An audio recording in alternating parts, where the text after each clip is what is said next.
Who are my top three, I think, like best, greatest teams I've seen in my lifetime, the age of 32, born in 1993. God, I'm going to be 33 this year. And it just got me going down a little bit of nostalgia and memory lane, and who would I consider to be my top three. So without further ado, let's dive into it. Look, this isn't necessarily just purely based off of like trophies or style of player or anything. It's just personally, for me, thinking back, who really have had the biggest impact on me.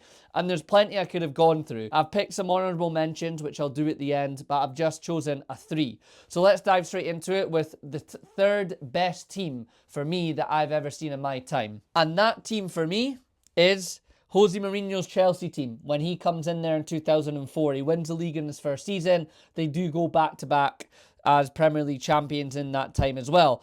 And when I think back to the Premier League and growing up, I just was coming up at that time of the United and Arsenal rivalry in the early 2000s. And Mourinho's team really does stand out to me, in my head personally.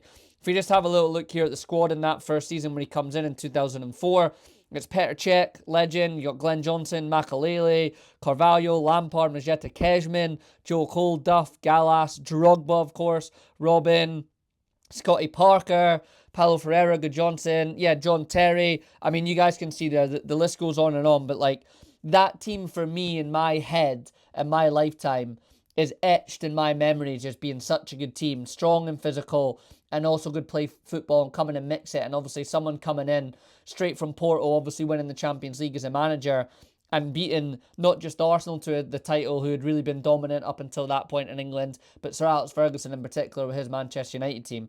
It was just, really special, just fond memories of that Chelsea team. If you then just take it on to the next season there, it's a similar type of side. Like Hernan Crespo joins that season. Jeremy, God, there's a lot. Lassana Diarra, Sean Wright-Phillips is in there. Yeah, just that 2-year time period. And that's one of the reasons for me, obviously, that they're in there. I said it's not about trophies, but ultimately 2 years back-to-back Premier League champions. You can't really complain about it. And I mean, Drogba's just a legend in the game anyway. Arjen Robben went on to be a legend in the game. We know Lampard is. Hernan Crespo certainly was. Maybe not so much when he goes there at Chelsea at the end, but he definitely was there. Michael Essien, an unbelievable midfielder. Claude Makelele, unbelievable midfielder. I mean, when I used to play just at my local team along the road, North Derrick Colts, that kind of holding midfielder role was dubbed the Claude Makelele role, whoever played in it. So that goes to show what impact he had in that time. So they're my third team, greatest team I think I've seen in my time that is etched in memory. If we quickly move on and we go into number two, for me, they probably are essentially number one. But I don't know, it felt a little cliche, and also for my number one, the reason why I've picked them, when I get there, you'll see. But number two is Pep's Barca team. I didn't realise, I totally forgot, as you can see here, he's obviously, first of all, the most successful Barcelona manager, 14 titles in 4 seasons. But I didn't realise 2009 was his first full season in charge of that team. And obviously, they go on to win the Spanish club, to win the La Liga, Copa del Rey, and the Champions League in that season.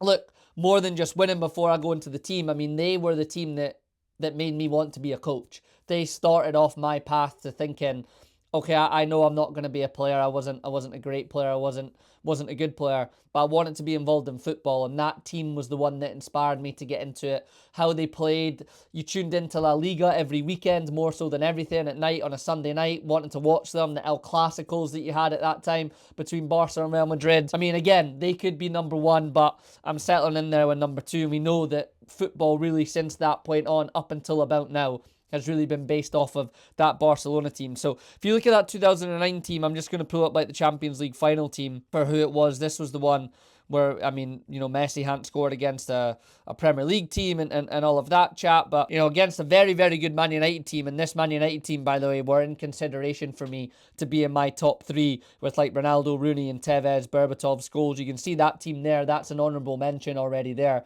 With that Manchester United team, they're absolutely up there. But that Barca team, I mean, Victor Valdez, Puyol, Yaya Toure, Piqué, you got Silvinho at left back, Busquets, Xavi, Iniesta, Henry, Eto'o and Messi.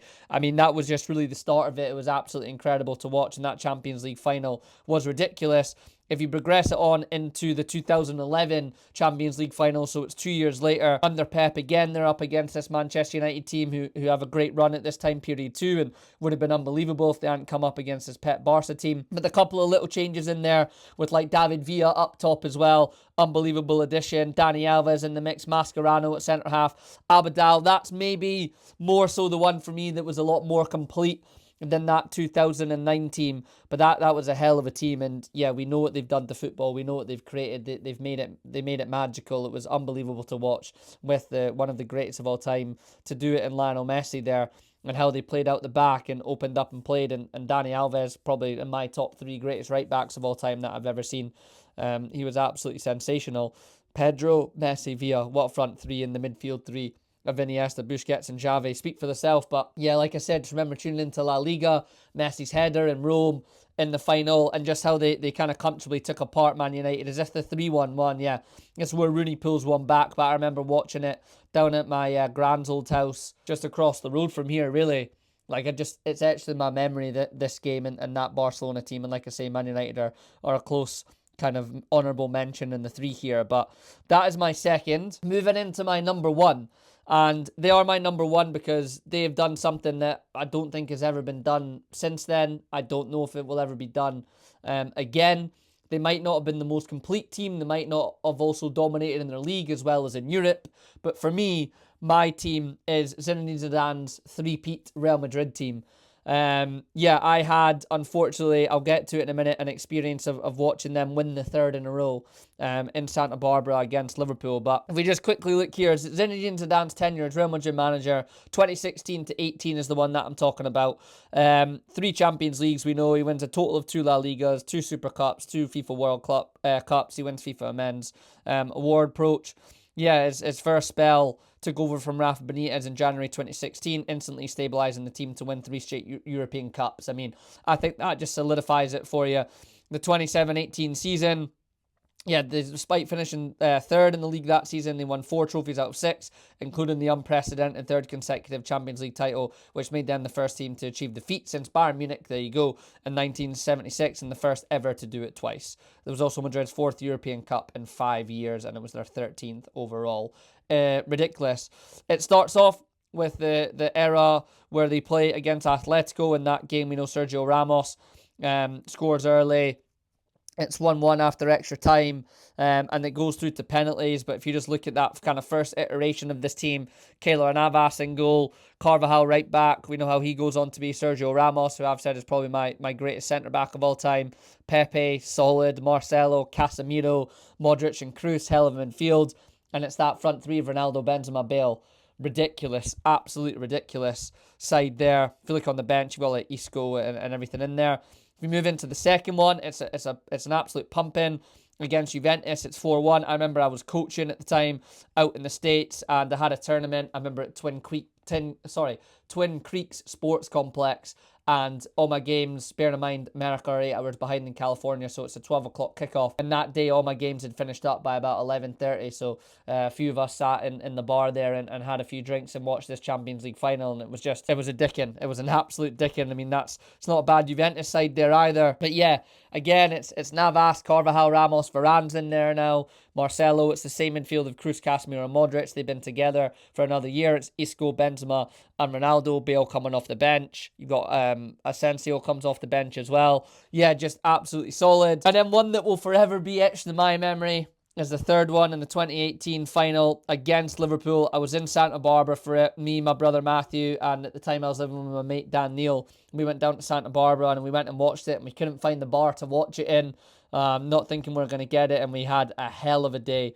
I actually got cut off. I was so gutted after drinking there. It's probably about 3 o'clock in the afternoon back in the day when I used to just hit it a bit hard. But yeah, just Liverpool made the Champions League final. It was the start of what Klopp was doing at Liverpool. But Madrid team just very, very comfortably.